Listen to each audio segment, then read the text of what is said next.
Sir Nagamangala ಗಲಾಟೆ ಕಾಂಗ್ರೆಸ್ ಪ್ರಾಯೋಜಿತ ಗಲಾಟೆ ಅಂತ ಕುಮಾರಸ್ವಾಮಿ ಹೇಳಿದರು. ಕುಮಾರಸ್ವಾಮಿ ಅವರು ಮಾಡಿಸಿರ್ಬೋದು, ಕುಮಾರಸ್ವಾಮಿ ಅವರ ನಿರ್ದೇಶನದ ಮೇಲೂ ಆಗಿರ್ಬೋದು. ಕುಮಾರಸ್ವಾಮಿ ಅವರು ಇಲ್ಲಿ ಅಶಾಂತಿ ಮೂಡಿಸಬೇಕು ಅಂತಕ್ಕಂಥ ಭಾವನೆಯಿಂದ ಪ್ರತಿ ವಾರ ಬಂದು ಏನಾರ ಹೇಳಿಕೆ ಕೊಟ್ಟು ಹೋಗ್ತಾ ಇರ್ತಾರೆ.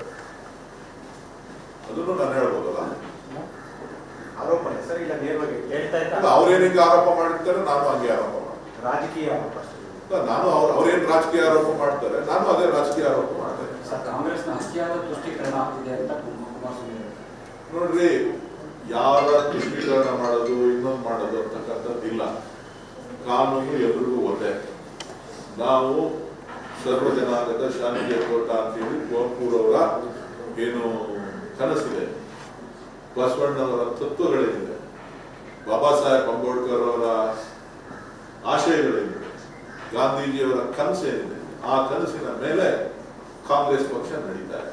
ಅವರು ಅದನ್ನ ಹೇಳ್ತಾರೆ ಸರ್, ಸರ್ವ ಜನಾಂಗದ ಶಾಂತಿ. ಅವರು ಸುಮ್ಮನೆ ಅವ್ರೇನಿಲ್ಲ, ಅವ್ರು ಒಂದಿನ ಒಂದ್ ಜಾತಿ ಅಂತಾರೆ, ಇನ್ನೊಂದ್ ದಿನ ಇನ್ನೊಂದ್ ಜಾತಿ ಅಂತಾರೆ, ಇನ್ನೊಂದಕ್ಕೆ ಇನ್ನೊಂದು ತತ್ವ ಹೇಳ್ತಾರೆ. ಯಾವತ್ತು ನಾನು ಹೇಳಿಲ್ಲ ಮುಸ್ಲಿಮರಾಗಿ ಹೋಗ್ತೀನಿ, ನಾನು ಹೇಳಿಲ್ಲ. ದಾಖಲೆಗಳಿದೆ ತೆಗೆದು ಒಳ್ಳೆ ಚೆನ್ನಾಗಾಯ್ತಲ್ಲ. ಅವ್ರು ಆರೋಪ ಮಾಡ್ತಿರೋದು ದಾಖಲೆಗಳಿದೆ ತೆಗಿರಿ. ನಮ್ಮ ಮಾಧ್ಯಮದವ್ರಿಗೆ ಪ್ರಶ್ನೆ ಕೇಳೋದು ಇಷ್ಟೇನೆ, ನೀವು ರಿವೈವ್ ಮಾಡಿ, ವಾಪಸ್ ಹೋಗಿ ಹಿಂದಕ್ಕೆ ಅವ್ರ ಹೇಳಿಕೆಗಳು ನೋಡಿ. ಒಂದು ದಿನ ಒಂದ್ ಹೇಳಿಕೆ ಕೊಟ್ರೆ ಇನ್ನೊಂದ್ ದಿನ ಇನ್ನೊಂದು ಹೇಳಿಕೆ ಕೊಟ್ಬಿಟ್ಟು ಮುಂದಕ್ಕೆ ಹೋಯ್ತಾ ಇರ್ತಾರೆ. ಯಾಕಂದ್ರೆ ನೀವೇನು ಕೇಳಲ್ಲ ಅವ್ರನ್ನ ಅಂತ. ದೊಡ್ಡವರು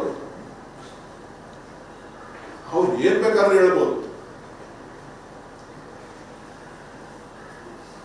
ಅವ್ರ ಹೇಳಿಕೆಗಳನ್ನ, ಪ್ರತಿಯೊಂದು ಹೇಳಿಕೆಗಳನ್ನ ಕಳೆದ 10-15 ವರ್ಷ ರಾಜಕಾರಣದಲ್ಲಿ ಯಾವ್ಯಾವ ಸಂದರ್ಭದಲ್ಲಿ ಯಾವ್ಯಾವ ವಿಚಾರಗಳಿಗೆ, ಗಲಭೆ ವಿಚಾರಗಳಿಗಿರ್ಬೋದು, ಬಿಜೆಪಿಯವ್ರ ಮೇಲೆ ಇರ್ಬೋದು, ಭಾರತೀಯ ಜನತಾ ಪಕ್ಷದವ್ರ ಮೇಲೆ ಇರ್ಬೋದು, ಮತ್ತೆ ಮುಸಲ್ಮಾನರ ಮೇಲೆ ಇರ್ಬೋದು, ಇತರೆ ಜನಾಂಗಗಳ ಮೇಲೆ ಇರ್ಬೋದು, ಯಾವ ರೀತಿಯಾಗಿ ಹೇಳಿಕೆಗಳನ್ನ ಕೊಟ್ಟಿದ್ದಾರೆ.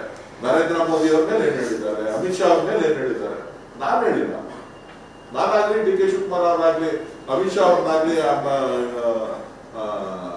ನರೇಂದ್ರ ಮೋದಿ ಅವ್ರನ್ನಾಗ್ಲಿ ನಾವೇನ್ ತುಚ್ಛವಾಗಿ ನಾವೇನ್ ಮಾತಾಡ್ತೀವಿ. ಅವ್ರ ಸ್ಥಾನದಲ್ಲಿದ್ದಾರೆ, ಅವ್ರಿಗೆ ಗೌರವನ ಕೊಡ್ಬೇಕು. ಅವ್ರಿಗೆ ಗೌರವ ಕೊಡ್ಲಿಲ್ಲ ಅಂತ ಅಂದ್ರೆ ಆ ಸ್ಥಾನಕ್ಕೆ ನಾವು ಗೌರವ ಕೊಡ್ಬೇಕು. Sir D K Shivakumar